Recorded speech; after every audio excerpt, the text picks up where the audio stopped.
Now, then we have the movement of thought. Now, that brings us into the question of the nature of thought. Is thought nothing but a movement in the nervous system, in the brain? Yes. Would you say that? Yes, yes. I mean, some people have said it includes a movement of the nervous system, but that might be something beyond. You know, what is time, sir, actually? Actually, what is time? Time is hope. Psychologically. Psychological. I'm talking entirely psychological one for the tends moment. to keep on thinking. Of course. They've well understood that. Yeah. Time, I mean, hope is time. Becoming is time. Achieving is time. Now, take the question of becoming. I want to become something psychologically. I want to become non-violent. Take that for example. That is altogether a fallacy.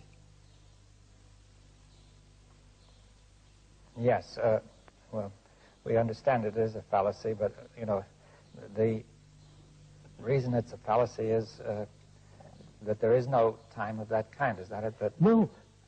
That there is... No, sir. Right. Human beings are violent. Yes. And they've been talking a great deal, Tolstoy in India, of non-violence. The fact is we are violent. Yes, but... And the non-violence is not real.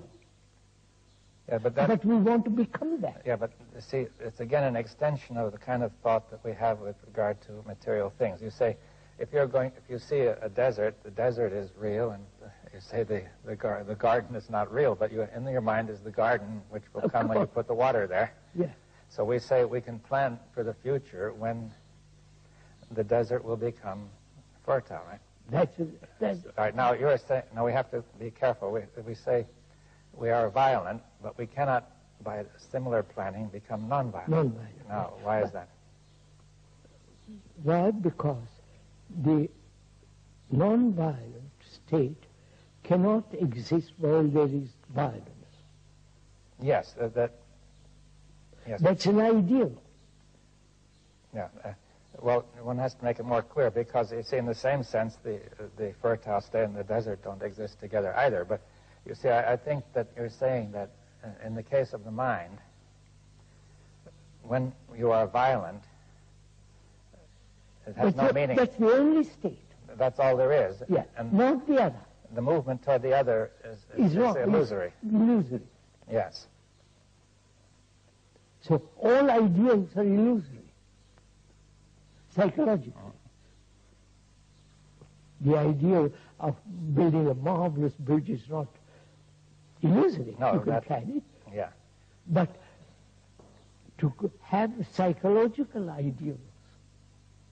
Yes, if you are violent and you continue to be violent while you are trying to be not violent, no, that's so obvious. It has no meaning, right? There's no meaning. And yet that has become such an important thing. So the becoming, which is to either becoming what is or becoming away from what is. Yeah, what should be, yes. I question both. Yes, well, if you say there can be no sense to becoming in the way of self-improvement, or... No, that's... Self-improvement is something so utterly ugly. So we are saying, sir, that the source of all this is the movement of thought as time. When once we have made time psychologically, all the other ideals, non-violence, achieving some super state, and so on, become utterly illusory. Yes. Now, when you're talking the movement of thought as time, that it seems to me that say that movement of thought, that time which comes from the movement of thought, is illusory, is it? Yes. That we sense it as time, but it's not a real kind of time. I mean, that's why we asked, what is time? Yes.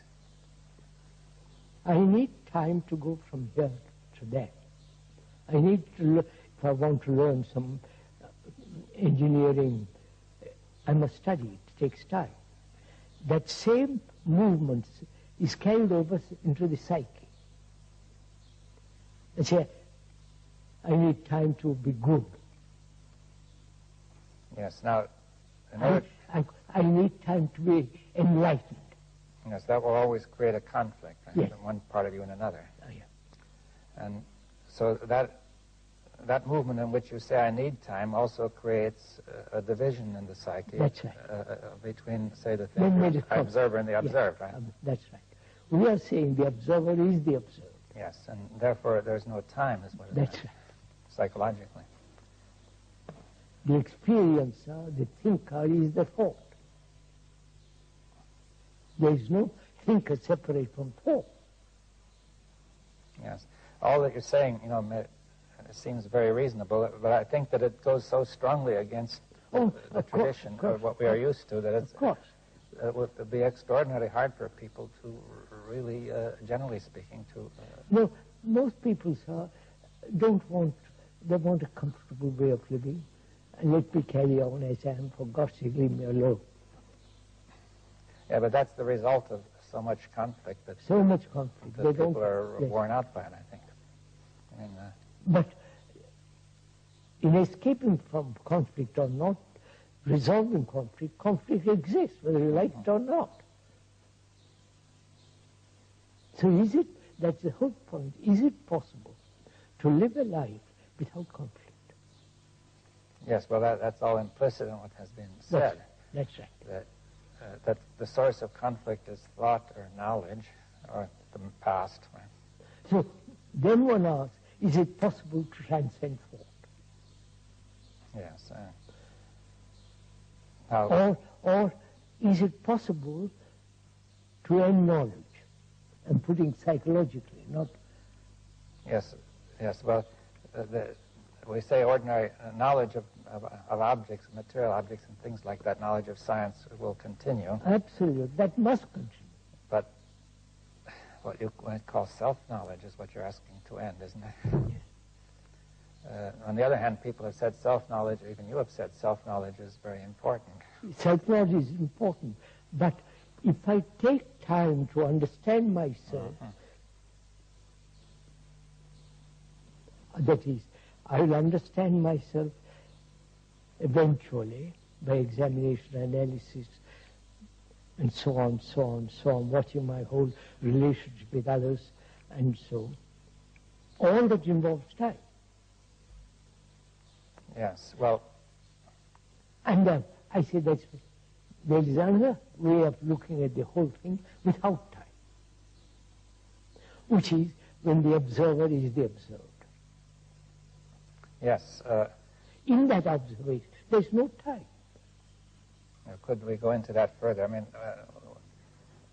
for example, if you say there is no time, but still you feel that you can remember an hour ago you were somewhere else. I mean, now, in what sense can we make it that there's no time, you see?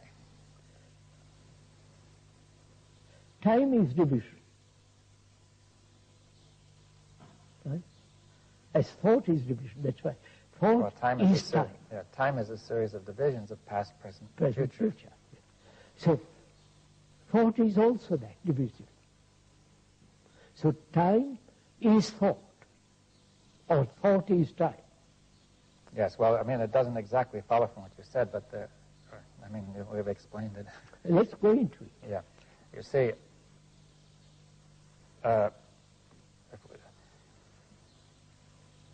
at first sight, one would think that there are thought makes divisions of all kinds, with a ruler and with all kinds of things. It also divides up intervals of time, past, present, and future. Now, it doesn't follow from just that thought is time. You see. We said time is movement. Yes. Thought is also a series of movements. Yes, all right. So both are movements. Yes, so thought is a movement, right? A movement we suppose